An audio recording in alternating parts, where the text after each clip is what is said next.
Okay? Tapos na po yung tanungan natin kanina. Binigit ko naman po ang mga videos na ito na mag-ingat po tayo. Opo! Oo, di ba nagulat ka rin? Ha? Anak ng tinapay, nung si Edin na yung magtatanong sa kanya, tapos na daw mo yung tanungan. Puta ko, hindi pa nakakapagtanong yung tao. At saka kung may tanong pa yung tao, bakit hindi ka pwedeng tanungin? Anong papel mo dyan? Mga bilang lamang po ng mga barangay yung nandito at wala yung mga pangalan ng mga barangay na ating ang naitanong dun sa previous briefing. Nung tingnan natin ay halos kalahati nito, kaya pala siya makapal habang pinapakita niya. Yun! Ang yabang pala nito ni Castro, pinakikita niya yung papel, ang kapal-kapal ng papel, kasing kapal ng pagmumukha niya. Pucha, binisto pala siya ni Eden. Anong laman, Eden? Eden, anong laman? Nung papel, anong laman? Nung tingnan natin ay halos kalahati nito, kaya pala siya makapal habang pinapakita niya kanina sa brief. Sinong makapal? Yung papel o yung mukha ni Claire o yung makeup niya o yung kalyo sa utak niya? Nung tingnan natin ay halos kalahati nito, kaya pala siya makapal habang pinapakita niya kanina sa briefing. Kalahati po nitong mga to ay mga blankong papel. Hayop ka, Claire Castro. Fake news peddler ka. Tangina ka, mambubudol kang kupal ka.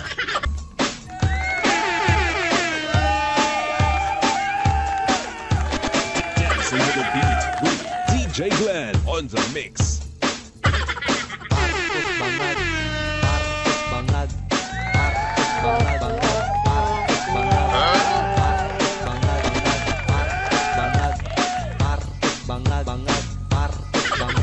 Yon, magandang araw mga banateros.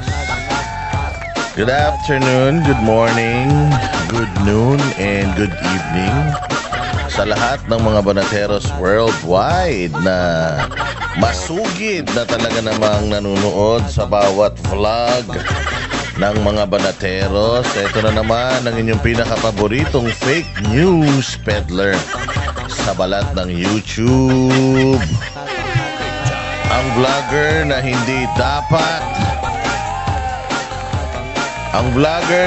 dapat pinagkakatiwalaan, vlogger na hindi dapat siniseryoso, ang vlogger na hindi dapat masyadong iniintindi, walang research, hindi under oath, o kabulastugan, kabalbalan, katatawanan lamang ang pinag-uusapan. Kaya doon sa mga seryoso sa buhay, oo, baka pwede na kayong manood sa mga seryosong channel. Dito sa channel na to, wala kayong gagawin kundi matawa ng marami. Dahil dito sa ating channel, no dull moment. Oo, no dull moment dito sa ating no dull moments dito sa ating channel. Ano lang dito, good vibes lang. Masyado na madaming problema ang bayan para masyado mong seryosohin. Yung mga pinanganak sa sabsaban, yung mga bait-baitan na mapupunta sa langit-langitan, hindi rin po ito ang channel para sa inyo. Doon sa mga ayaw manood ng mga ayaw makarinig ng mura, oo, manood po kayo sa The Flying House o kaya dyan sa Superbook. Pwede kayo sa Nickelodeon, sa Looney Tunes, ganyan, Cartoon Network, walang mura dyan. Oo, kasi sa mga nangyayari sa issue sa bayan natin Pilipinas, oo, sa mga nangyayaring issue sa bayan natin Pilipinas, sabay dapat lang. Oo, yun na lang ang ating kayang gawin. Murahin ang mga punyemas na yan. Yun na nga lang ang ating pwedeng ibalik sa mga kawatan sa gobyerno. Hindi pa natin mumurahin mga yan. Mura na nga lang, murang-mura na yan. Yung mga taga-gobyerno na ayaw na mumura. Kung hindi kayo magsisipagtino, magsilayas na kayo sa posisyon. O magsilayas na kayo sa pwesto kung masyado kayong mga manalambot ang inyong mga puso. Tinitiis nga namin yung mga kakurakutan, yung mga punyemas kayo, mga animal kayo. Kung nangungurakot kayo, 3 taon, 6 na taon, tinitiis nga namin, tapos hindi nyo matiis yung mura namin, mga hinayupa kayo. Ganon. Another day, another uratang session with yours truly, Boss D. Anong ha? Aga-aga na naman. Ha ka na naman ang ha. Sabog ka na naman ba? Oh ha, pasasakitin natin ng mga ulo, katawan, atay, balumbalunan, puso, kaluluwa ng lahat ng mga demonyo, Santanas, Judas, Barabas. Oo, at lahat ng mga magnanakaw, kawatan, putok sa buho, salot, switik. Lahat ng mga adik, bangag, sabog, tulak, magnanakaw, mandarambong, manguumit sa gobyerno, mga sinungaling, mga puro pangako, o lahat yan, babanatan natin dito. O dinan mo, di ba? Yun na nga lang ang kaya natin gawin para sa mga mahal natin sa buhay, yung mga pahirap sa bayang Pilipinas, mamura man lang natin. Hindi ba, libre naman yan, murang-mura yan. O, di pagmumurahin natin sa kanila. A wise man said. Oo, kailangan sa mga tao na yan. Oo, kailangan sa mga tao na yan, sa mga magnanakaw, kawatan, yung ganyang lengguwahe. Actually, mas masahol na lengguwahe pa nga daw dapat dahil sa kahayupang ginagawa nila sa Pilipinas. Diba? Dumaan na naman ang weekend, mga bossing. Dumaan na naman ang weekend at may bago na naman pong araw. Ngayon po ay araw ng Martes ba ngayon? Ngayon po ay araw ng Martes. Hindi tayo nakapag-upload ng video kahapon dahil medyo busy tayo. And I hope na may magandang mangyari ngayong araw na to. We have been waiting for that for the longest time. Sana may magandang mangyari ngayong araw na to para sa bayang Pilipinas. Isang magandang senyalis na gumagana ang batas.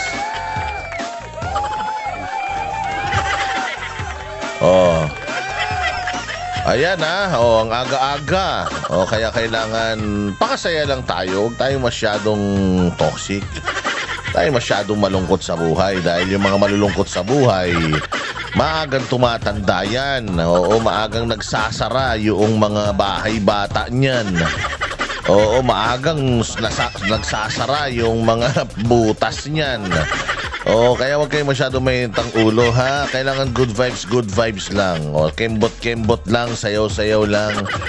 3 taon na lang, konting panahon na lang, mawawala na sa landas natin ang mga hayop na yan. Natiis nga natin ilang dekada ninanakawan tayo ng mga putang ng mga hayop, ng mga buwisit, ng mga demonyo, ng mga kurakot na mga taga-gobyerno. Mano ba naman yung 3 taon?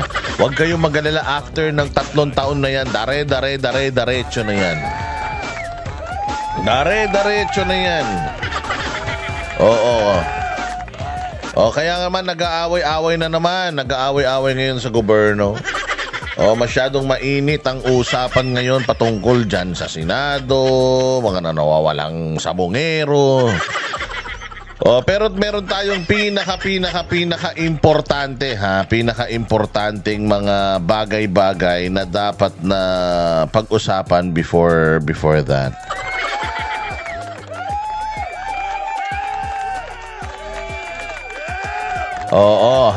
Importante. Alam ninyo yung mga testigo ni Risa na naman. Ito naman si Risa kasi. Puros pasaway. Pag-usapan natin na maigi yung kay Risa. Maikli lang. Kasi hindi ba merong isang testigo na sinasabing itong si Madam Risa oo, ay nagbabayad di umano ng mga testigo niya. Well, napakarami rin namang mga videos na lumalabas diyan na sinasabi na talagang terrible at hindi na siya makakabangon diyan. Na talagang siya ay nagtatamper ng kanyang mga testigo. Oo, nabawasan sila. Nabawasan ngayon sila dahil yung Rene, yung isang sinungaling na testigo niya, nabawasan sila ng isang sinungaling na testigo. Kaya ngayon, di umano hindi ako nagsabi.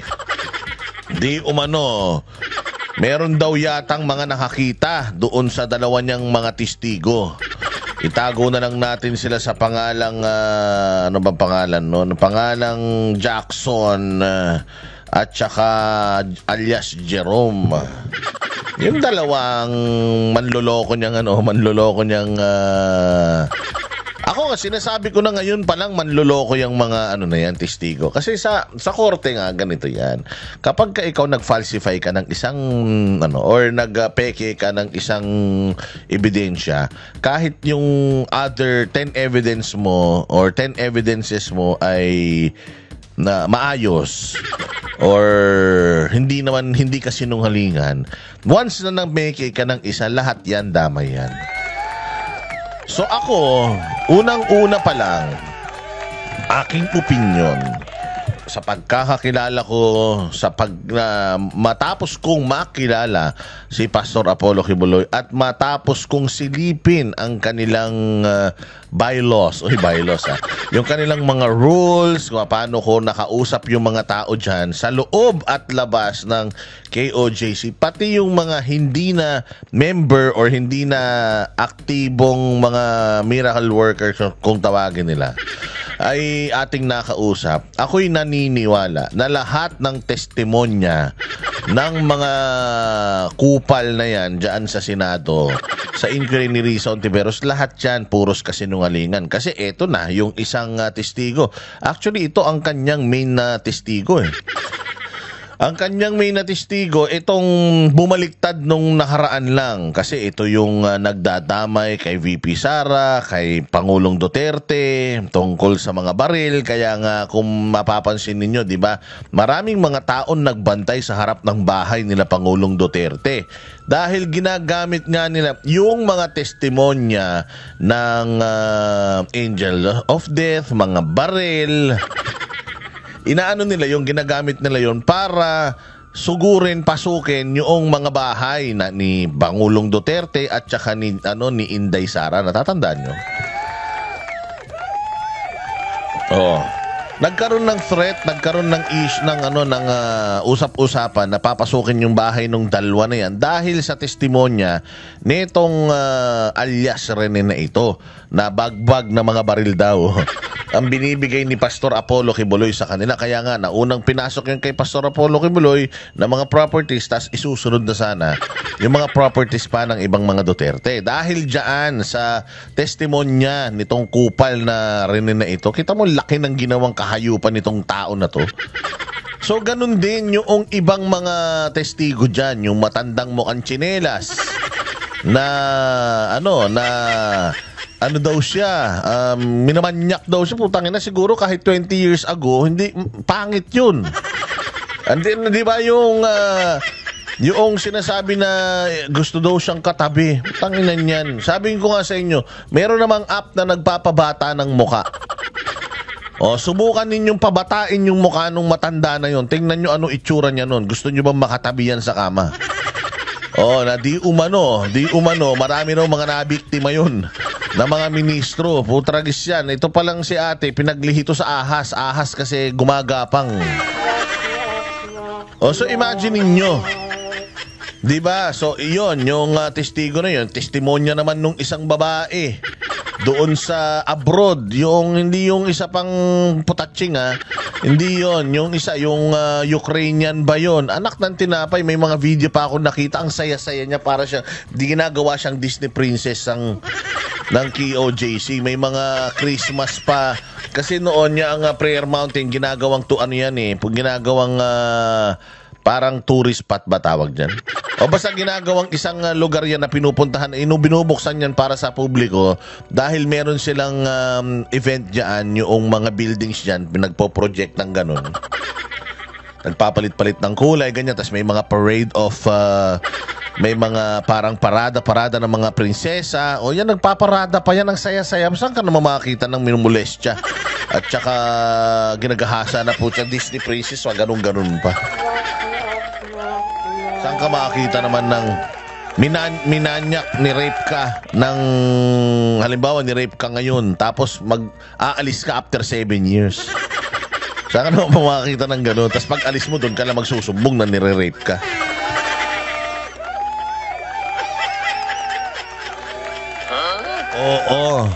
Oo nga. Haka ng hana naman. Totoo yun. Tingnan mo. Yung mga, tapos yung isa naman, yung dyan naman sa Amerika, ganun din. Ginamit lang din sila noong Nepalese para anuhin yan. Kumalat, pakalatin yung i-recruit sila. Kasi ang ginagawa ng mga Nepalese na yon, yung pamilya niya, hindi sila yung humaharap. Sila lang yung nagre-recruit, naghahanap sila. Tingnan ninyo, pahamak yung mga yan, ha? Sobrang pahamak. Ako yung talagang galit na galit kay Pastor Apollo Kibuloy dahil nahuli yung pagnanakaw ko. Kasi yung Nepalese na yung magnanakaw, daan-daang milyon ang ninakaw nun. Pati yung asawa nun at mga anak nun, pinag-aral pa ni Pastor Apollo Kibuloy yung mga napangasawa niyan. Pinag-abogado pa ni Pastor Apollo Kibuloy, tapos nanakawan lang siya. Saan ka makakita mga walang utang na loob ang mga hayop na sabagay? Bagay sila sa administrasyon ngayon dahil walang utang na loob. Okay, pwede naman na sila yung magdemanda. Diba? Pwede naman na sila Sila yung, pero bakit humahanap sila ng mga tao na magdidemanda kay Pastor Apollo Kibuloy? Kokontakin sila, di umano kukontak, parang may connection. Kasi sinabi, itong Nepalese, kinausap si Rene, mag-message ka kay Risa Ontiveros, ito yung email address, mag-email ka. Sabihin mo, makikipag-cooperate ka. Bakit siya nag-uutos? Bakit siya naghahanap ng mga umalis? At bakit niya papangakuan ng mga kung ano-ano? Bakit hindi siya mismo ang magdemanda kay Pastor Apollo Kibuloy kung marami naman pala siyang reklamo? Bakit hindi ba kayo nagtataka, o kayong mga umalis na members ng KOJC di ba kayo nagtataka na kinukuha kayo para mag-testify? Bakit sila mismo na umalis din naman doon, bakit hindi sila nagtitestify? Umiiwas sila sa pusoy. Umiiwas sila sa matinding kaso at umiiwas sila na mabisto yung kabulastogan nila because everything na ginawa nila is on paper.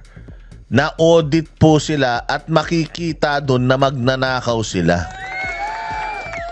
Meron silang malisya. Kaya hindi sila makapagsampa ng demanda kay Pastor kasi magkakaroon ng malisya. Bakit? May hawak sila Pastor Kibuloy na matibay na ebidensya that this family robbed them. Nagnakaw itong pamilya sa simbahan na ito.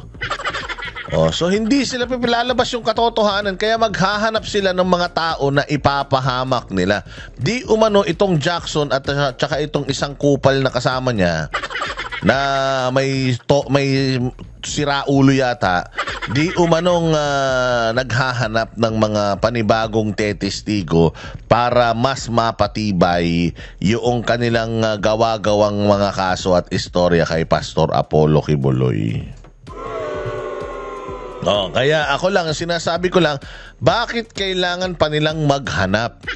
Kung totoong may kasalanan si Pastor, maraming nilapastangan si Pastor, nakita naman nila na ang dami-dami na ng mga nasa Senado, bakit kailangan pa nilang mag-recruit? Bakit kailangan pa nilang maghanap?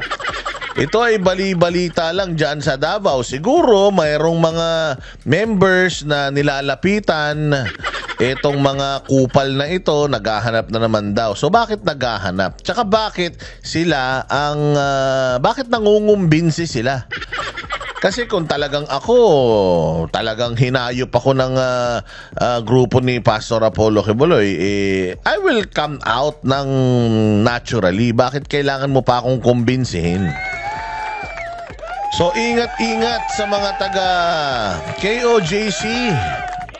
Yung mga wala na sa simbahan na nilalapitan ng mga ito, i-video nyo po.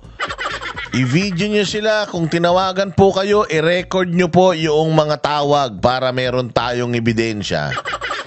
Oo, kung meron man kung totoo man itong mga lumalabas na mga kwento-kwento na ito, kung totoo man, hindi natin sinasabing totoo, pero kung totoo, pag nilapitan kayo, i-video ninyo, yung conversation ninyo, i-video ninyo para talagang maidiin natin, maipakita natin sa mundo na itong mga Duterte, itong si Pastor Apollo Kibuloy ay biktima ng kahayupan ng isang tao sa gobyerno. Again yung bandari na yan, yung bandari na Nepalese na demonyo na yan, yan ang isa sa mga pinagkakatiwalaan ni Pastor. Galing yan sa basura. Homeless yan sa Singapore. Inampon nila, pinag-aral nila. Tapos kinuha nila sa kanilang poder. Ginawa pang meron pang ginawa pang piloto ni Pastor Apollo Kibuloy. Lahat ng bansang pinupuntahan niya, kasama niya yan. Ginhawa, bahay, luho, sasakyan, lahat ibinigay. Pinag-aral, yung mga anak, lahat ibinigay. Tapos ganyan ang gagawin.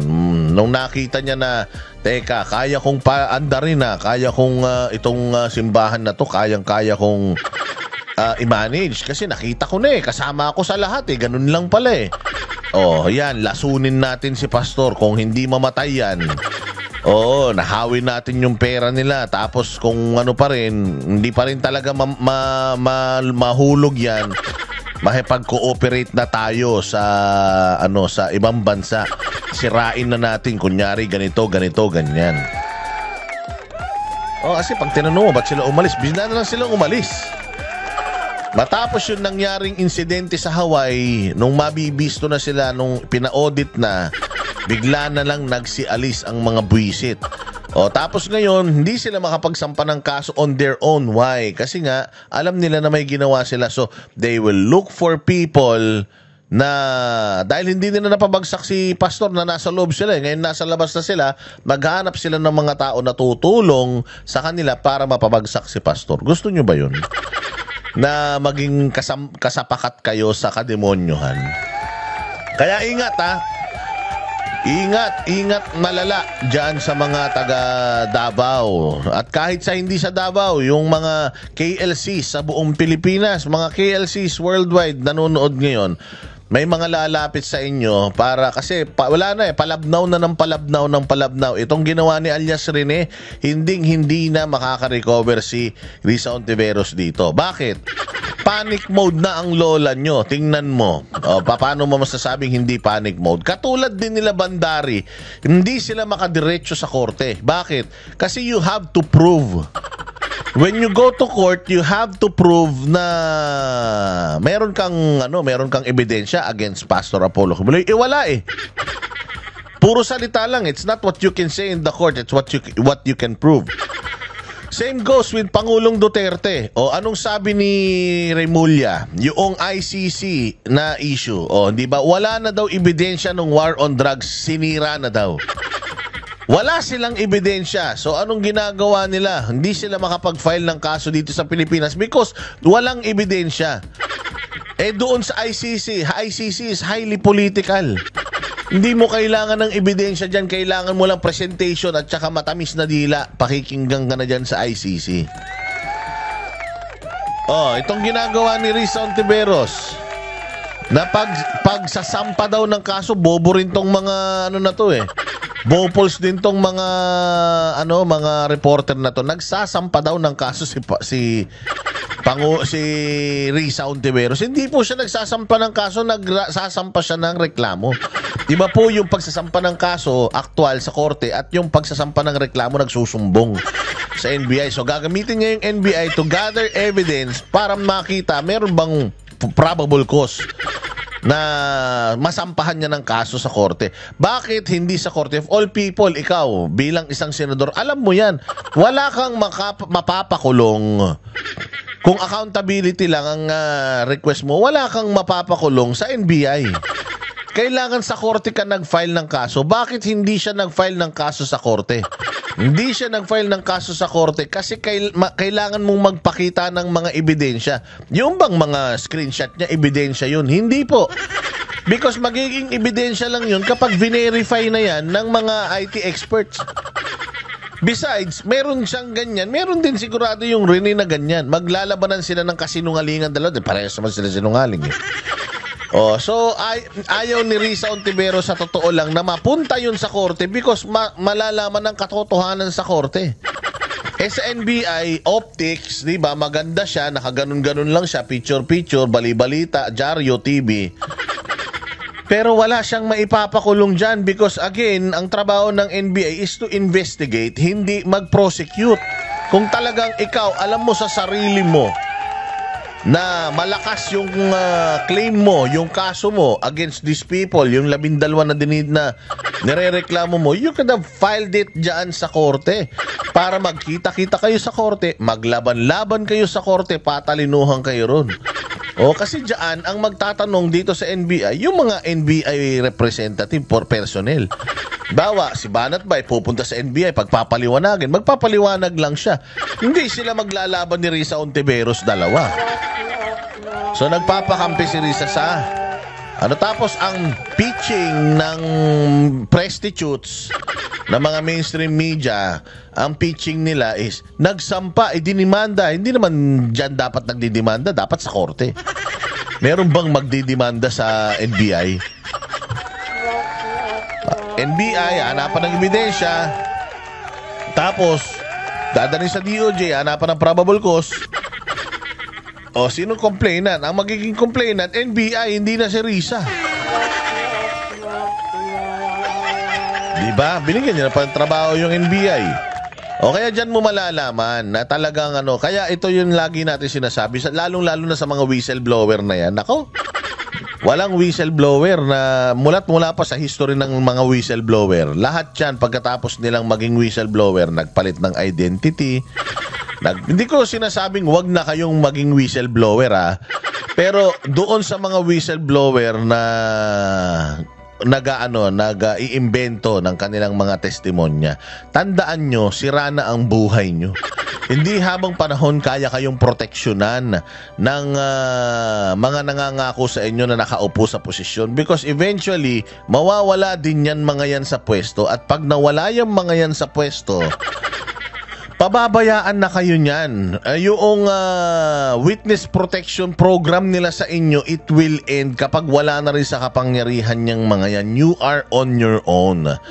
Maaari may natatanggap kayo, allowances, bahay, libre ang pagkain nyo, kuryente, tubig, but eventually it will stop. And when it stops, you will always, you have the need to look on your shoulders. Lagi kayong lingon ng lingon dahil alam nyo sa mga sarili ninyo that you have wronged someone. Na may sinira yung mga testimonya ninyo dun sa maikling peace of mind ninyo dyan sa mga safe houses kung saan kayo nilalagay. Pag wala na silang kailangan sa inyo, palalabasin na kayo. You are on your own. Bahala kayo sa buhay nyo. Magpapalit kayo ng pangalan, magpaparitoke kayo ng mukha. Grabe yan, ikamamatay niyo yung problema na yan. Lalo na kapag kayo ay mga testigo na gawa-gawa lamang. Yang mga kinikita nyong pera, kung may mga nagbabayad sa inyo, hindi kayo kayang isalba niyan. Kahit gaano karaming pera pa yan, sabi ko nga, hindi kayo, hindi nyo mabibili si Satanas. Kahit gaano karami yung pera na nakuha nyo from dyan sa scam ninyo, hindi nyo mabibili si Satanas. All of you will go dun sa process na magsiswimming kayo sa kumukulong asupre. Tandaan nyo yan. Di ba? Speaking of Oh, speaking of dito muna tayo sa sa interview ni VP Sara.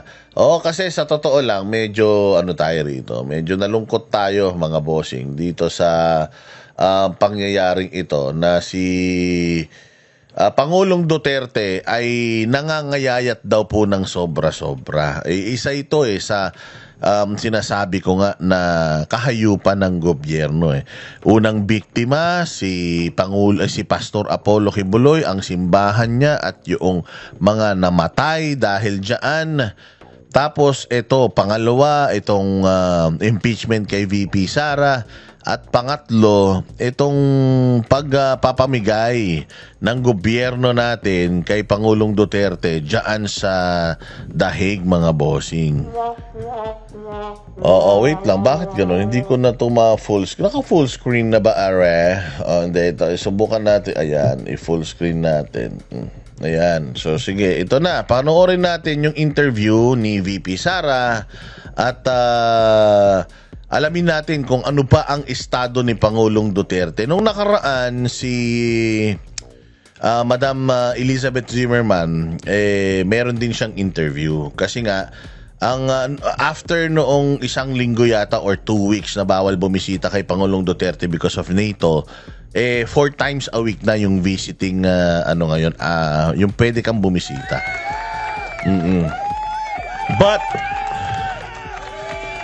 But mga bossing, bagamat ganon, napakahirap na sitwasyon ito. Because hindi lang ito nandiyan. Dito ka lang sa Davao, punta lang ng Maynila. Hindi siya ganon Ang layo niya, 16 to 18 hours ang biyahe dito. Kaya nga sabi ko sa inyo yung sinungaling talagang pamahalaan in a sense na itong si General Torre, di ba? Sinabi niya, bigyan ko kayong pamasahe. Mura lang naman pamasahe papunta dyan. Kayo magbabayad ng ticket namin. Sabi niya, di ba? Pero nakita ko ba, si Torre ba nagbibigay ng pamasahe papunta dyan? But anyways, ang layo-layo niyan. Pero sinasakripisyo ng mga magkakapatid na magpalit-palit. Ito nga ang problema kasi maliit lang ang pamilya ni Pangulong Duterte. Meron lang siyang ilang anak, 4 na anak. Tapos 5 asawa. Hindi, pwede magsabay-sabay yung mga asawa niyan dyan dahil magaway-away sila. Pogi-pogi ni Pangulong Duterte. So ngayon, nahihirapan din. Siyempre, lahat din yan, mga public servant. Congressman si Pulong, Mayor si Baste, tapos Vice Mayor si Baste, tapos si Inday, Vice President. So, mahirap. Si Kitty lang yung actually wala pang karir sa politika. Then yung mga asa-asawa naman, siyempre may mga edad na rin. At the same time, yung mga bata naman nag-away-away din. So hindi mo maaasahan na kaya hirap na hirap at kawawa talaga itong mga Duterte dito sa ginawa ng mga Marcos sa pamilya nila. Pero kahit na ganun pa man, nakakakita pa rin tayo talaga ng dito makikita kung gaano katyaga at gaano ka-solid ang mga Duterte. Wala talaga silang iwanan. Kahit na anong sabihin mo sa kanila, gagawin nila yung tama. Ano ba yung tama? Yung mabisita nila yung tatay nila. Kaya sabihin mo, pasyal ako ng pasyal, ulul ka. Basta ang importante, ako nabibisita ko yung tatay ko, nababalitaan ko yung tatay ko, nakikita ko yung tatay ko, hanggat kaya niya at hanggat kaya pa namin, magastos man pero kailangan namin gawin. Perseverance. At saka yung talaga sila, well-organized talaga sila pagdating sa pagpapalit-palit for PRD. Walang iwanan talaga. Ganyan din ang gagawin nila sa bayang Pilipinas kapag sila ay namumuno. Walang iwanan. They are treating every one of us as an extension sa kanilang pamilya or part ng family nila. Hindi tayo iiwan ng mga yan. Pakinggan natin itong balita kay Pangulong Duterte. Nakakalungkot because skin and bones. Masamang-masama yun kasi for an 80-year-old na hindi masyadong nagkakakain, siguro kapag ganun, sa umpisa mag-normalize yung blood pressure mo, mag-normalize yung blood sugar mo. Pero kapag nagtuloy-tuloy yun, yung pagpayat mo dahil hindi mo nakakain yung mga pagkain dahil iba talaga pagkain dyan, iba pa yung klima, it's gonna be it's gonna be a sign of yung pag-deteriorate nung kalusugan mo. Papayat ka sa una, pagka meron ka ng calorie deficit, di ba? Yung mga calorie deficit, kulang ka na sa protina, yun na, isa-isa nang mag-fail. Yung katawan mo, yung internal organs mo. Sa ngayon, okay pa, payat siya, yun lang ang problema nila. Pero kapag nagtuloy-tuloy yun, imaginein mo another 6 months nang dumaan na hindi tama yung nutrition niya dahil nga hindi niya nakakain yung mga pagkain. What will happen to him? Kaya nga importante talaga na si Pangulong Duterte maibalik mo na or mailabas mo dyan sa detention facility para yung mga Pilipino maalagaan na siya. Willing ang mga Pilipino na mag-alaga. Alam nyo ba na kahit nahirap ang mga Pilipino dito kumuha ng mga rekado para sa mga pagkain Pilipino nila na pinagpipiknikan nila dyan, gumagawa sila ng paraan. And lahat sila kayang magsakripisyo na magdala ng pagkain kay Pangulong Duterte. Yun kasi ang tanong, bakit hindi pwedeng magdala ng pagkain yung mga, bawal kasi talaga kasi baka mamaya malason, masisipa yung ICC. So gustuhin man natin na mapadala ng pagkain si Pangulong Duterte dyan para makain niya yung bulad, yung tuyo, bagnit, tsaka yung mga danggit, suka, wala talaga, hindi talaga obra. Kaya nga, ang pinakamaganda is mailabas siya dyan, mailagay siya sa isang, kahit nga dyan na din sa higi. Mailabas lang siya ng bahay, mailagay siya sa isang normal na tahanan na napapalibutan siya ng mga taong mahal niya, nagmamahal sa kanya at mahal niya rin. Ayun, tuloy-tuloy tayo kahit gaano katagal yung kaso na yan. Di ba? Kawawa eh. Ito po kayo, ma'am. Okay lang man. Dumating kami nung Sunday. Yes, kahapon. And okay naman yung flight. Medyo nakakapagod lang talaga yung biyahe kasi it's 16 hours na total flight time. Hi! How are you? Yes. So, ma'am, kamusta po ang aming pinakamamahal na inyong ama, dating Pangulong Rodrigo Duterte? Okay lang siya.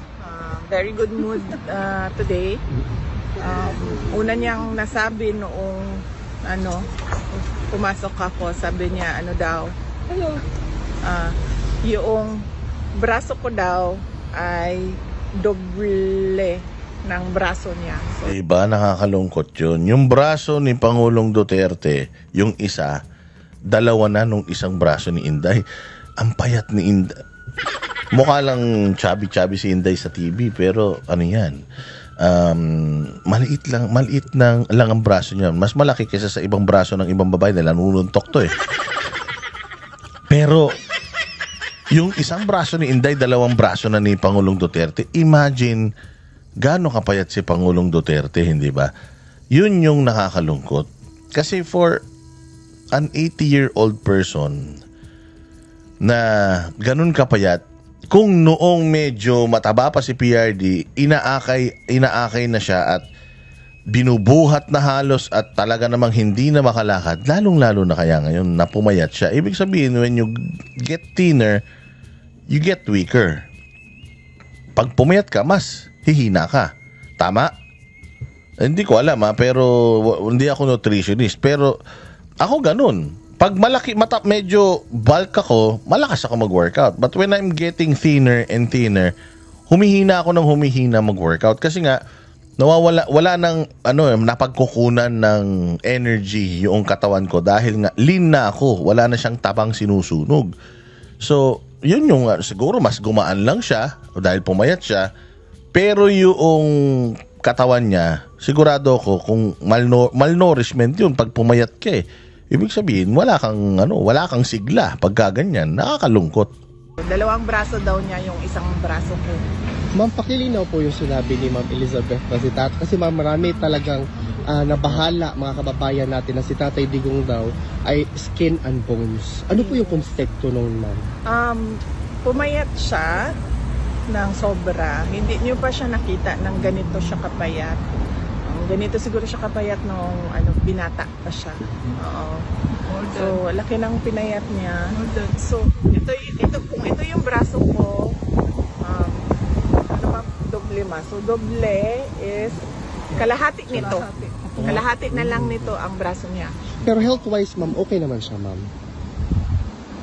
So far, wala man siya. Tinanong namin siya kung... Yun ang nakakalungkot. So far, tinatanong namin siya, syempre, ako, pagka tinanong mo, okay lang ako. Si Pangulong Duterte kasi malakas ang puso at isip niyan eh. Okay lang ako.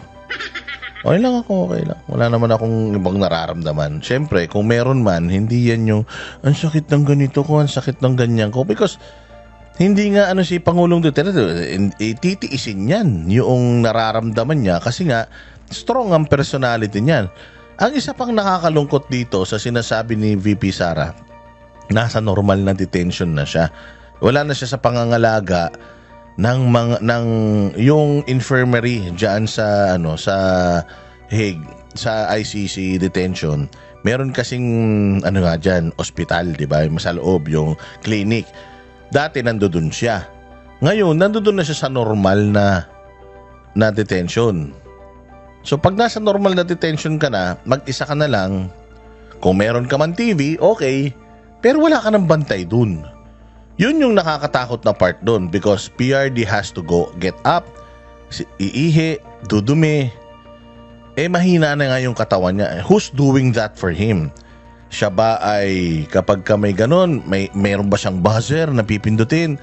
Tapos may pupunta na mga help sa kanya, orderly na pupunta para gawin niya yung mga dapat niyang gawin doon, alalayan siya. 'Di ba? Doon sa clinic, definitely 24 hours na mo-monitor siya. Paano pag nandoon ka na sa facility? Malalaman na lang nila na hindi ka okay kapag hindi ka na gumagalaw. Tulog ka, hindi ka na gumigising. Halimbawa, labasan na, buksan ng pinto, labas konti, paaraw, tapos hindi ka na gumalaw. Doon lang nila malalaman, huli na lahat. Yun yung pinaka nakakatakot doon mga bossing na paano kung isang araw bumigay itong ating pinakamamahal na presidente, sino ang sisisihin natin at doon pa lang ba tayo kikilos kapag nangyari yun, di ba? May mga complaints siya, wala naman siyang nararamdaman daw. So, okay naman siya on that note. Kasi wala din naman siya sa hospital part ng prison. Nandun siya sa regular niya. Yan, so kasi kung nandun siya sa hospital, pwede mong kausapin yung mga doktor na how is he? He's getting thinner. How is he? Mga ganun mo sila. Pero ito hindi Nandun na siya sa regular na preso. So wala na silang nakakausap. But definitely, si Kaufman is on top of everything. I'm sure na nakamonitor naman si Attorney Kaufman and I'm sure na pag nakita naman ni Attorney Kaufman yung kalagayan niya, hihingi naman niya ng assurance sa medical team dyan na i-monitor si Pangulong Duterte. I'm pretty sure, hindi naman tayo rito yung paawa lang pa. Hindi tayo nagpapaawa. We are just telling people kung ano na ang estado ni Pangulong Duterte ngayon. And ano pa ba? Kaya pa ba ng mga puso nyo na ang isang tao na naglingkod sa bayan ng matapat ay tinatamasa itong mga ganitong mga nangyayari sa kanya or pinagbabayaran yung mga dapat na i-experience ng mga demonyo sa Pilipinas, siyang taong matuwid ang nakakulong ngayon, di ba? Anong pakiramdam? Kasi lahat ng mga Pilipino, ma'am, talagang nagdadasal para sa speedy recovery ni PRRD kasi we are definitely more than willing to welcome him sa outside world. Oh yes, oo. Marami ang nagdadasal na sana ay mag-grant na yung ma-dismiss na yung kaso based on jurisdiction at hindi pa ma-desisyonan yun ngayon ay mabigyan siya ng interim release. Ma'am, meron bang mensahe si PRRD sa mga kababayan natin sa buong mundo? Sinabi niya na I did what I had to do for my country and then I have no regrets sa mga ginawa. Ma'am, nasabihan niyo ba siya na hindi talaga titigil yung mga Pilipino sa pagsuporta sa kanya? Alam mo, dito ako nabilib kanila Alvin. Kasi even if they have things to do, the reason why they're there, because probably they're working or studying, they have their life there before PRD.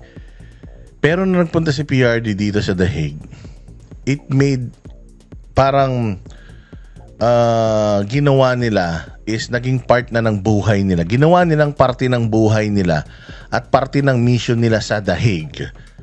Yung makasama si Pangulong Duterte at makapagpakita ng suporta dyan sa The Hague. Regardless kung ano yung mga pinagsasabihin itong mga punyeta na to na pinagkakitaan lang nila yan, kaya sila nandiyan dyan kasi nagbablog sila.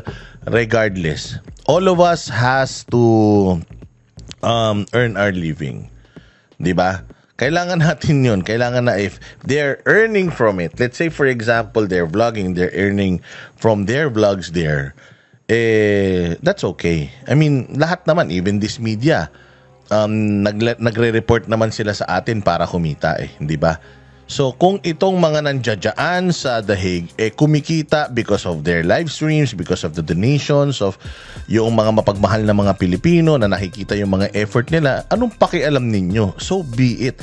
Ang importante, nagagawa natin yung mga bagay na kaya nating gawin just to show PRRD, just palakasin yung loob ni PRD, palakasin yung loob ng pamilya ng mga Duterte na we are on kumbaga they can count on us, 'di ba, na we have their backs. Alam niyo yung ibig sabihin? Totoo 'yan na tayo ay nasa likod lang nila at nakasuporta sa kanila. Maaaring di man tayo nakatulong sa pagpigil na mapaalis si Pangulong, na matapon si Pangulong Duterte dito, pero hindi naman tayo humihinto na ipakita na we appreciate you, mahal ka namin, you've done your part, kami naman, di ba? Nabanggit namin, no, na nandito kayo. Nabanggit din namin yung walk for Duterte noong July 5 dito sa The Hague. Na-mention din namin yung run for Duterte sa Davao City at sa Cebu noong July 6. So, alam niya. At saka yung upcoming July 19, ma'am. Oo. Ay, hindi pa. Tomorrow, babanggitin ko sa kanya yung July 19 at nabanggit ko din. Doon sa mga nagtatanong, kasi we're supposed to go to Hague, pero wala pa kasi kaming schedule. Once we have our schedule, we'll keep you posted. Pero for now, kung sino muna yung nandiyan dyan, focus muna tayo sa kung sino yung mga nandiyan dyan. Kaming mga Banateros, kasi supposedly, ako and Banat Bay will go there. Pero hindi kami magkasabay. Baka mag-overlap lang kami supposedly. That's the plan. Pero syempre hindi yan sure 100%. But if magka totoo, kasi syempre hindi rin naman biro yung pagpunta diyan. Medyo mahal din talaga yan. Kasi ang plano ko when I go there, susulitin ko sa layo ng biyahe. I want to stay there for like for 1 full month. Yun yung plano ko talaga. And syempre, hindi yun mura. So there are things that you have to consider. So basta darating kami diyan kung darating kami diyan. If God permits, makakapunta kami diyan. And pag natuloy kami, magdadala tayo ng something that we can give our fellow na nagmamahal kay Pangulong Duterte dyan. We'll give them something, remembrance from Banateros. Pero basta let's all pray, magkita-kita tayo dyan soon, di ba? Din sa kanya na merong nagbigay ng merong nagbigay ng perpetual mass sa kanya. So araw-araw merong nagdadasal para sa kanya. Ma'am, meron po kayong message sa lahat ng mga kababayan natin sumusuporta? Unang-una, syempre, ang mensahe ng pagpapasalamat. So, lagi paulit-ulit yung pagpapasalamat namin sa ating mga kababayan sa buong mundo sa pagpapakita nila ng suporta at pagmamahal kay dating Pangulong Rodrigo Duterte. At naiintindihan namin yung pag-aalala nila dahil yun din yung pag-aalala namin. Dahil sa kanyang edad, dahil sa kanyang health, at naiintindihan din namin yung frustration nila sa kaso na ito dahil wala naman talagang basehan yung kaso. Kaya sana ay ma-dismiss na siya doon sa petition sa jurisdiction. Ma'am, on another note, ano po yung opinion nyo sa sinabi ni Senator Subirin na yung impeachment complaint against you is a witchcraft, witch hunt pala? Witchcraft? Witch hunt. Nalayo ng witchcraft na ba? Kay duda na ako niya, abot na gid sila sa witchcraft, sa ilahang kuan. Sa ilahang kagustuhan na ma-impeach ka, ma'am.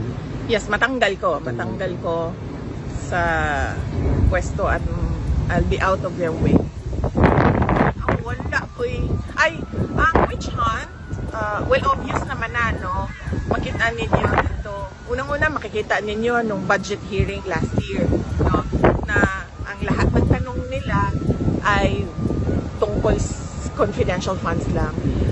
Meron lang silang inutusan na magtanong konti about sa budget proposal ng OVP na wala namang confidential funds, pero lahat ng tanong nakikita nyo, nagbabasa sila ng script at lahat yon confidential funds. Dahil doon nila kinukuha yung information nila na pang-atake, at ngayon nalaman natin, doon din pala nila kukunin yung information nila para sa impeachment. At kung maalala ninyo, ang presiding member ng House noon ay si Congresswoman Stella Kimbo, at sinabi niya talaga on record na let's stick to our plan. Yan. And Dave, ito, napakaganda nito na pinapaalala ni VP Sara itong mga nangyayari na ito. Because the Filipinos have the tendency na ma-overwhelm. Sobrang dami talaga ng kinakaharap ng bayang Pilipinas ngayon na problema na baka nakakalimutan na natin kung ano ba talaga yung ugat nitong lahat ng problema na to. Ang ugat nitong problema natin sa Pilipinas is yung 2022 elections na nagpabudol tayo. Then, simula nung nanalo sila, sinimulan na nila itong pagtatrabaho sa mga Duterte. At sa sobrang influential ng mga Duterte, nakita nila na hindi posible na atakihin mo kagad sila direkta. Because napakataas talaga ng tiwala ng tao sa kanila. Kaya ang ginawa nila, they took a little detour. Ano yung detour na yun? Tirahin muna natin yung, kumbaga, let's chop yung mga branches nila. Oo. Kasi isa silang malaking puno, may mga branches niya.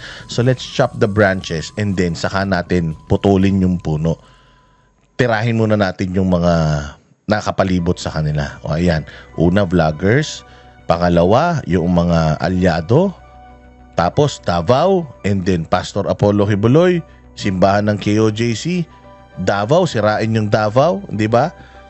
Tapos ngayon, nung natapos na nila lahat yan, doon na sila sa ilalim, puputulin na nila yung puno. For the past 3 years, ito yung ginagawa nila.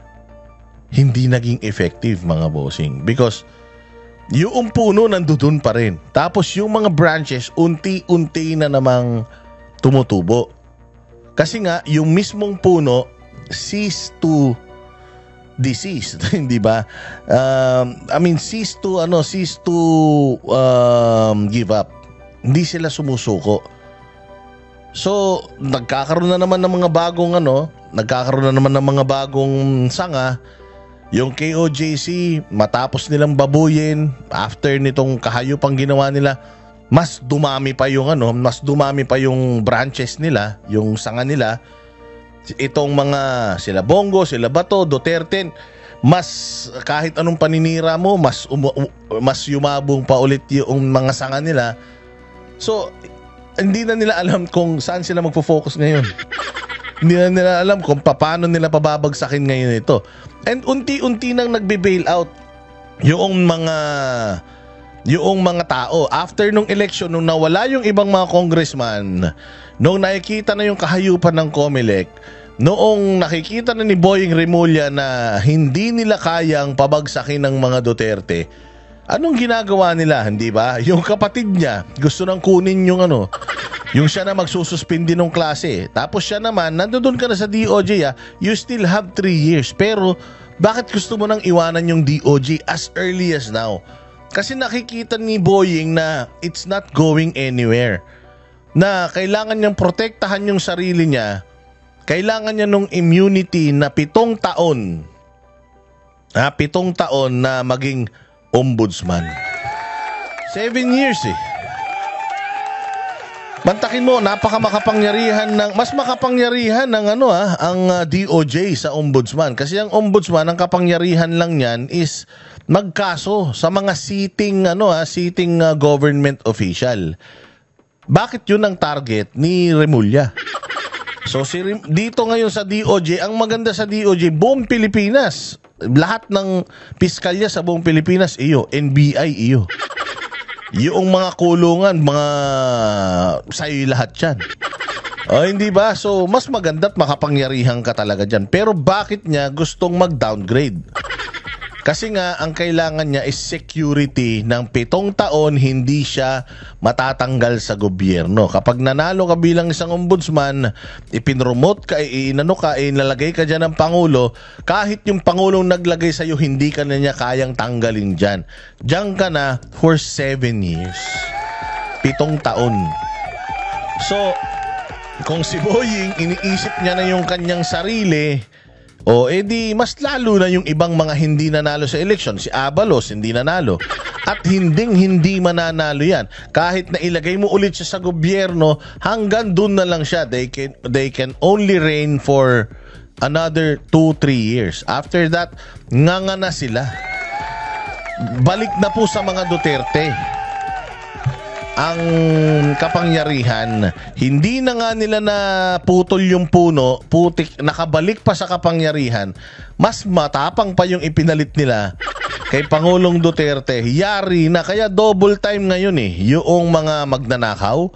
Double time ngayon yung mga nagnanakaw sa gobyerno at yung mga adik, pusher, mga kriminal. Double time ngayon. Alam nila na may taning na buhay nila Pagdating ng 2028 at nanalo to, sigurado ubos ang komunista, ubos na naman ang adik, ubos na naman ang mga kurakot sa gobyerno. Patay kayong lahat. Tandaan nyo yan. Hindi kayo lahat, hindi na kayo sisikatan ng araw. Ito na talaga yung totoong Duterte magic. Nung una kasi naging mabait pa si Pangulo sa inyo But itong tao na to, after what you did to her, itong first 3 years ninyo, kayo ang kung maging loka-loka ito, kung maging loka-lokang presidente to at to go up, she will go after everyone na nanakit sa pamilya nila. Hindi mo siya masisisi. Grabe yung ginawa nyo talaga sa kanilang mga hayop kayo so ako talaga gusto ko pag upo nito, she will be vengeful. Gusto ko talaga she will go after lahat ng ng mga tumrabaho sa kanila para naman, 'di ba? Maibalik yung stress doble pa. Ang gagawin nila sa Pilipinas, tandaan nyo anong ginawa nila kay Isko Moreno sa Maynila? Ang ginawa nila kay Isko Moreno sa Maynila, winarak nila yung sinira nila, as in binaboy nila Maynila. Tambak ang basura, tambak ang utang. Lahat ng pera ng Maynila, kinash advance ng mga putang ina. Pinagkukuha, pinaglulon ng mga hayop, di alam kung saan napunta yung mga pera, iniimbestigahan pa nila ngayon. Pagpasok nila ng loob ng City Hall, walang laman. Kahadiyero lang nandiyan dyan. Tapos mapuputulan pa sila ng kuryente, mapuputulan sila ng internet. Hindi lahat binayaran. Binaboy ni Hani Lacuna ang Maynila. Hindi lang ang Maynila, binaboy niya ang Kapitolyo, binaboy niya yung serbisyo na dapat na ibibigay sa mga tao. Hindi makaka-recover si Isko Moreno dyan ng 3 taon. Sa ginawang kahayupan ni Hani Lacuna, it will not, mahihirapan siya. Kaya nga nakikiusap si Isko sa mga service providers ng Maynila na wag nyo muna kaming putulan, mababayaran naman kayo. Wag nyo muna kaming singilin, sigurado ako mababayaran ko naman kayo. It will take time, pero sigurado ako mababayaran ko naman kayo. Saan ka makakita ng isang mayamang lungsod, puta, mapuputulan ng kuryente? Kaya dapat, Isko Moreno, you go after these people. Yan si Hani Lacuna, you go after her. File cases against her at yung mga kasapakat niya at yung mga kumuha ng pera dyan.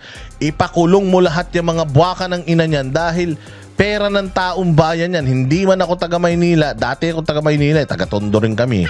Pero putang ina, sa totoo lang, dapat talaga si Isko Moreno ipakulong itong mga kung pwede nga lang barilin sa sa may luneta yung mga hayop ng mga magnanakaw na yan Nung nakikita ko tong nangyayari kay Isko Moreno, putya yan, sabi ko ganito ang magiging kalagayan ni VP Sara pagdating ng 2028. Hindi man siya ma-impeach ngayon, I'm pretty sure pagdating ng 2028, walang Pilipinas, wasak ang Pilipinas na i-go-govern nito ni VP Sara. Malamang ganyan din. Malaking version lang ng nangyayari sa Maynila ngayon. Ubos yung laman ng Malacanang. Wala ng budget para sa infrastructure. So she will kumbaga, kung hindi gagalingan ni Inday Sara, hindi niya kailangan ng isang termino. Hindi niya kayang maayos yung Pilipinas na iiwanan ni Bongbong Marcos sa isang termino.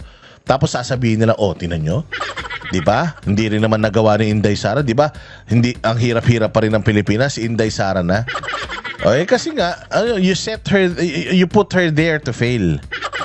Sinira nyo yung bayang Pilipinas, kakamkamin nyo lahat, hihigupin nyo lahat, butas ang bulsa ng Pilipinas pagdating kay Inday Sara. Paano niya maayos ang Pilipinas sa loob ng 6 na taon kung yung ginawa nga ng tatay ni Bongbong Marcos 30 years bago tayo nakarecover. Dahil sa dami ng pagnanakaw, corruption na ginawa nila, lahat ng mga sumunod na mga administrasyon, hindi na ayos ang bayang Pilipinas, mas lalo pang naging corrupt dahil sa ginawa ng pamilya nila. Ganon din ngayon. Itong damage na iiwanan ni Bongbong Marcos sa Pilipinas, beyond repair ito. Kaya good luck talaga sa iyo, Inday Sara. Good luck talaga sa iyo dahil kung ano yung nararamdaman ni Isko Moreno ngayon, sigurado ako 10 ulit yung hirap na dadanasin mo kapag presidente ka na ng Pilipinas. Pero good thing, Duterte yan. Ang Duterte, laging merong intervention ng langit yan. Tutulungan ng Diyos yan sigurado. Tsaka nandito naman ang mamamayang Pilipino, kaya nating i-pledge sa bawat isa na anuman ang gustong mangyari ni Inday Sara, susunod na tayo. Susunod tayo. Hindi tayo papayag. Di ba? Hindi tayo papayag na mag-fail si VP Sara. So yan, napakaganda noong mga sinabi ni VP Sara. Binabalik niya kung ano yung mga nangyari. Sinabi niya rin dito na yung pagpapadala ni Boying Rimulya ng yung pagpapadala ni Boying Rimulya ng mga testigong bago diyan sa ICC, it just shows na may pera naman talaga ang gobyerno para magpadala ng mga tao, alagaan ng mga tao para lang i-persecute si Pangulong Duterte, pero wala silang plano para sa mga OFW sa Israel tsaka sa Iran, hindi ba? Oo, napakaganda ng mga sasabihin pa ni VP Sara dito, pero putulin na natin yan. Gusto nyo pa ito? Sige, tuloy pa natin yung mga sasabihin pa ni VP Sara. Ang sunod nun, sa loob ng Commission on Audit at nabukas ng pagkakamali sa mga ginawa, ay lumipat na sila doon sa impeachment puno. At nakita ninyo doon sa impeachment puno nila, nakaapat sila na articles of impeachment dahil hindi nila talaga magawang mabuo ng isang complaint na makatotohanan at meron talagang mga credible na evidence. So, hindi na yan siya lingid sa kaalaman ng karamihan ng ating mga kababayan. Itagil ako ano nangyari. Correct, ma'am. Ma'am, on a different topic po. Okay lang. Ma'am, my question kasi is that tinanong ko kay Attorney Kaufman, ano ang reaction niya sa sinabi ng Secretary of Justice Rimulya na allegedly na-destroy nila yung evidence kaya hindi na sila makapag-file on sa local court sa Pilipinas and they're ceding the issue or the situation dito sa ICC. Sinabi ni Attorney Kaufman po na as far as destroying evidence is concerned, wala pong ginawa si PRRD because that is a criminal offense. Ano po yung reaction ninyo, ma'am, sa statement ni Secretary Remulla na wala na daw evidence. A lot of Filipinos are thinking, if there are no evidence in the Philippines, what kind of evidence will be presented before the ICC? Gawa-gawa talaga na ebidensya. At yung ibang ebidensya nila, meron din tayong ebidensya na kinuha yon by force or intimidation or harassment of individuals. So, makikita din natin yun soon, very soon. Will you be attending the SONA, VP? Of course not. No SONA for me. Kasi confirm na yung natin, Korea natin na Filipino community natin. Bukod po dito sa The Hague, do you intend to visit other places in Europe this trip? Wala po. Dito lang kami sa Hague, sa duration ng duty ko. So July ano ba ako? Kailan ako dumating? July 5 hanggang July 23. Minamaximize namin yung grant ng detention unit na 4 times a week pwede po. Your reaction po na gobyerno ng Pilipinas ang gagastos para sa 4 na witnesses by way of cooperating with the ICC? Well, nakakalungkot. Dahil unang-una, sinasabi nila walang ebidensya, pero meron sila ngayong witnesses. Nga pala, yung tanong nga pala kanina is yung bakit parang kumakalaban sila VP Sara sa gobyerno. Sabi niya, hindi kami kumakalaban sa gobyerno. Actually, we're on the defense mode. Depensa lang kami. Kung ano yung sinasabi nila, we are just answering. Oo. Kasi sila naman yung unang umupensa eh. Impeachment, ICC, ginawa kay Pastor Apollo Kibuloy, ginagawa sa Davao. That's all them. Ang mga Duterte, sagot lang ng sagot. 'Di ba? Lahat lang ng issue na binabato sa kanila, sinasagot lang nila. So nasa depensa lang sila. So may kasalanan talaga nito, lahat ng ito, yung mga nasa gobyerno. Na kaya naman nila pala bayaran yung yung pagbabiyahe. Pero nakakalungkot kasi sobrang bagal ng galaw nila para sa ating mga kababayan na naiipit sa kaguluhan sa Iran at sa Israel. Kaya kaya nakikita natin at nakikita ng taong bayan nasaan ba talaga yung priorities ng administration na ito. Apparently puro politika lang yung paninira sa politika lang yung kanilang prioridad at hindi yung mga mamamayan. Ma'am, on a different parang susundan ko yung question, ma'am, by the way. Sinabi po ni President Marcos na i-stop na daw po natin yung pamumulitika at it's now time for us to work. Siguro tumingin siya sa salamin, no? Pag sinasabi niya yung stop na ang pamumulitika kasi sila yung namumulitika. Ang ginagawa lang namin lahat ay sumasagot kami, di ba? Attorney Harry Roque, ikaw isang biktima ka din. Dahil you are known to be an ally and a very close lawyer of President Duterte. So, wala naman kaming ginagawang atake. Ang sa amin lahat ay sagot at depensa. So, sila ang tumigil at sila yung nasa administrasyon, sila yung tumigil at sila yung tumutok sa kung ano yung dapat na ibigay para sa taong bayan. Yung special affirmative defenses po sa impeachment, yung hindi pwede mag-carry over at saka barred na impeachment complaint. How confident are you that the Senate will solve that first before hearing the impeachment? Ayun, so napakaganda nang sinabi ni VP Sara na ang gobyerno, itigil nyo ang pamumulitikan nyo. Kasi yun nga, may sinabi na naman nga si BBM na itigil na lang ang pamumulitika, tanginan yan, na tayo daw ay dapat na magkaisa. Ulul, putang ina ninyo, kayo ang pasimuno ng politika, mga poke ng ina nyo. Sa totoo lang, pinalibing yung tatay mo para matigil ng politika sa Pilipinas, pero putang ina, ikaw talaga dapat ang ilibing eh. No, sa palagay ko hindi si Makoy Sr. ang dapat nilibing para matigil ang politika eh. Ang dapat ilibing ikaw talaga eh. Tingnan nyo Noong umupo si Pangulong Duterte, ang gulo-gulo. Dilawan, pulahan, away ng away. Nagsawa ang taong bayan sa away ng parehas na magnanakaw na angkan ng Marcos at mga Aquino. Sabi ni Duterte, para matapos na lahat ng ito, makalimutan na ng mga Pilipino. Kasi hanggat nandiyan yan sa Batak, Batak talaga eh. Ito si Bongbong, Batak talaga eh. Hindi, taga Batak yan eh, dyan sa Ilocos.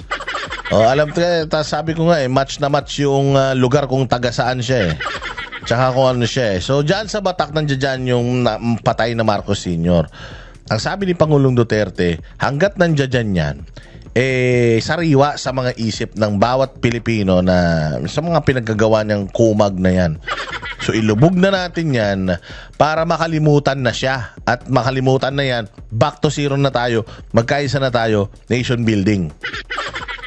Inilibing si Bongbong, galit na galit. Si Bongbong, si Marcos Sr., galit na galit yung mga dilawan, pauhukay pa daw.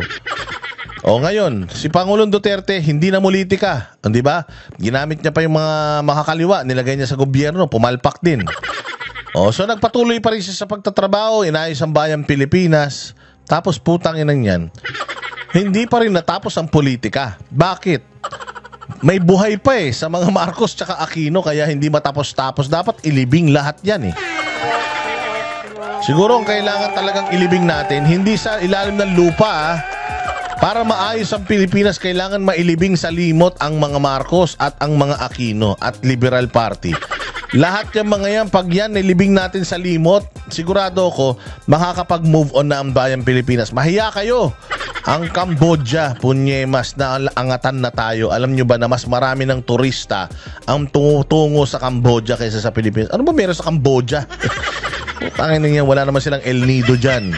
Wala silang Coron Palawan. Wala silang Boracay dyan.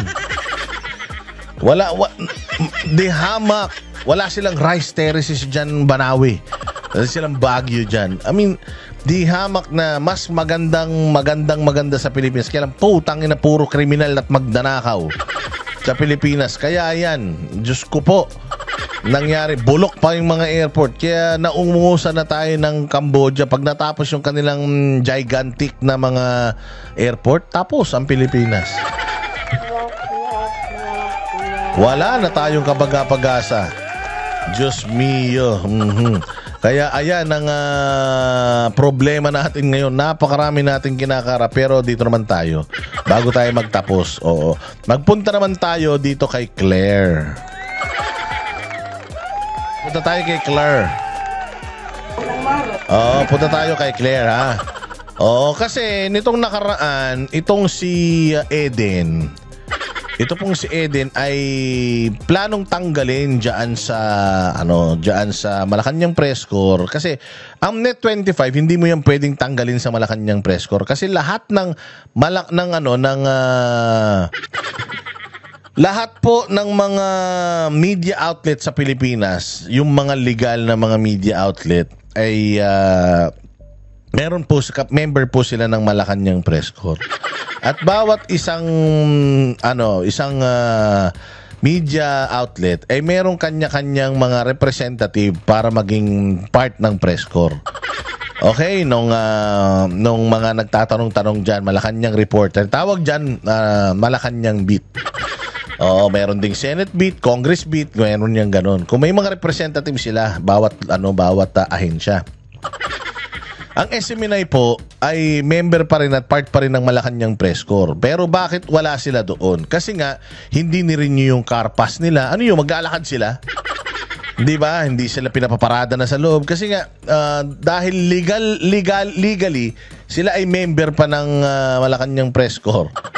Kaya lang, dahil nga alam nila na ang SMNI ay aligned sa mga Duterte, hindi na nila, kumbaga makakapasok, pero wala na yung mga pribileyo na yung car pass. Siyempre, pag wala kang car pass, paano papasok sa Malacanang? Maglalakad ka. Ang masaklap pa, yung ID nila, wala rin, hindi pa rin ini-issue. So, hindi sila makakapasok. So, sila ay legal membro pa, pero wala na silang wala na silang mga gagamitin para pumasok. Malacanang yan. Siyempre, sobrang secured yan.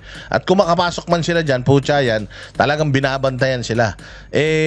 Pwede namang i-report itong mga presko ni Kupal na Claire Castro kahit wala sila So eto, pinapatanggal nila sa UNTV, pinapapalitan si Eden. Bakit? Of all the media na nandiyan dyan, bakit si Eden lang yung pinapapalitan?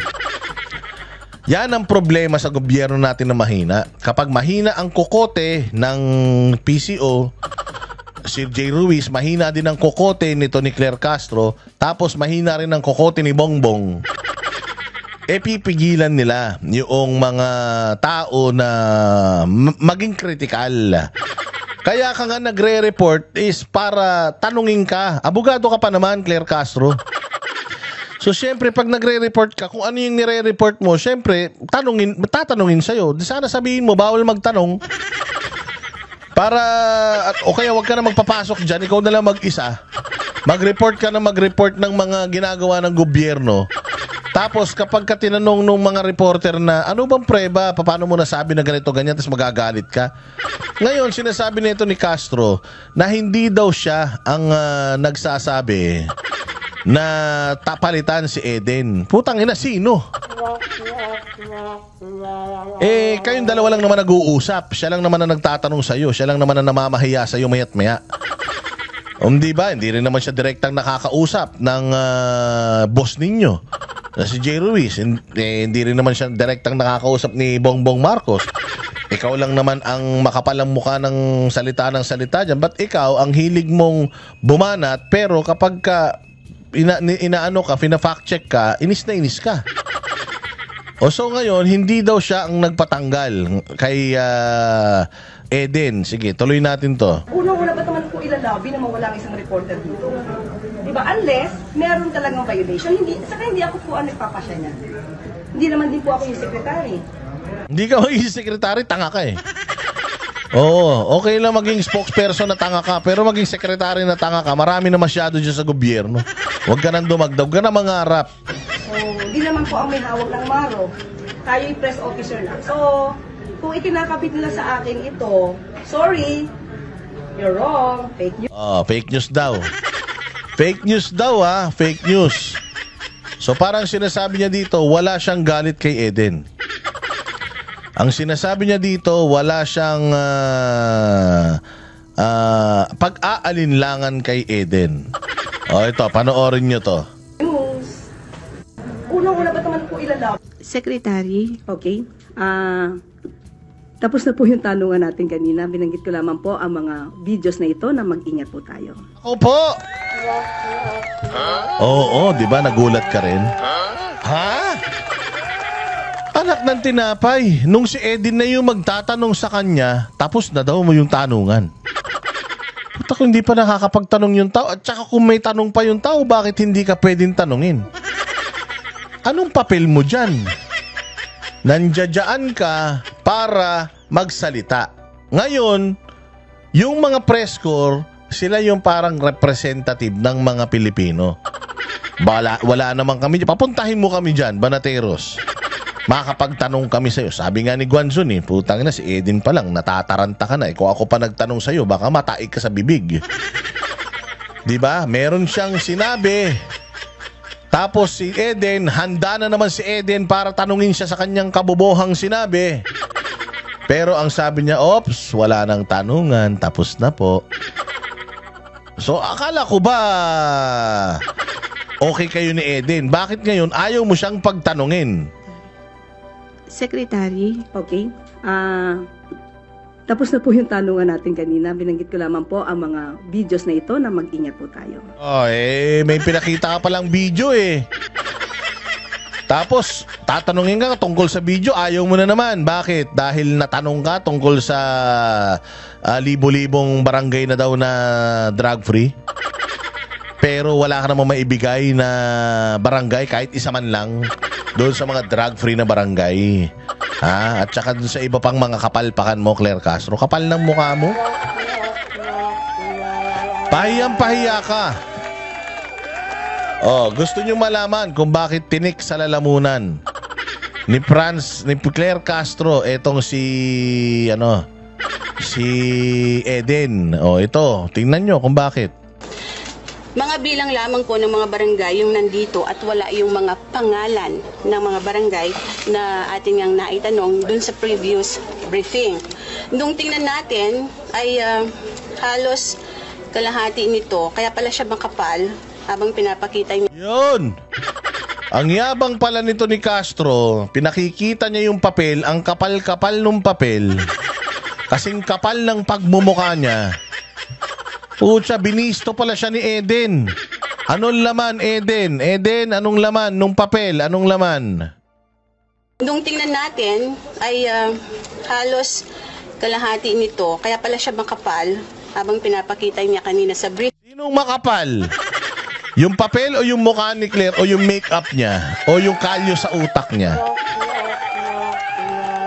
Oo. Ha, ano naman ang ha? Tingnan mo nga, sabi nga ni Eden, makapal. Makapal daw. Sino? Makapal yung kalyo niya, makapal yung utak niya, yung kalyo sa utak, yung mukha niya, yung papel. Ano makapal, Eden? Ulitin. Briefing. Nung tingnan natin ay halos kalahati nito, kaya pala siya makapal habang pinapakita niya kanina sa briefing. Kalahati po nitong mga to ay mga blankong papel. Ayun, blanco.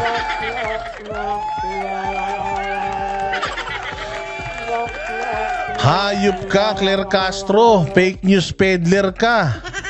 Tangina ka, mambubudol kang kupal ka. Mantakin mo, tinataas niya pa yung papel. 400 something, 4,000, 400,000. Ilan man yan? Ang dami daw barangay na free na, drug free na. Tangina, nabisto siya ni Eden na ang kapal-kapal daw nung tinaas niyang papel. Kaya natapatanong siya ano bang barangay? Bigay ka lang 3. Walang naibigay. Putang ina, ano yan? Ba't ang kapal niya? Nung chinek ni Eden, kalahati dun sa papel na hawak ni Castro, blanco yung... Ba't puta blanco na? Ikinumpile nyo pa? Parang utak nyo yan Blanco. Kapal ng mukha nyo. Mambubudol ang mga putang ina nito. Sanay na sanay mandugas talaga ng tao. Siyempre nga naman, si Bongbong kukuha siya. Yung spokesperson naman durugas din katulad niya. Hindi ba? Ang kapal ng papel, kalahati pala doon, blanco.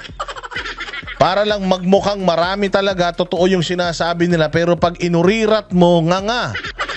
Wala talaga. Walang katotohanan. Puros numero, puros report, pero puta walang patunay. Kaya tinik sa lalamunan nila si Eden. Kasi hindi katulad si Eden ng ibang mga palamuti na mga prostitutes dyan.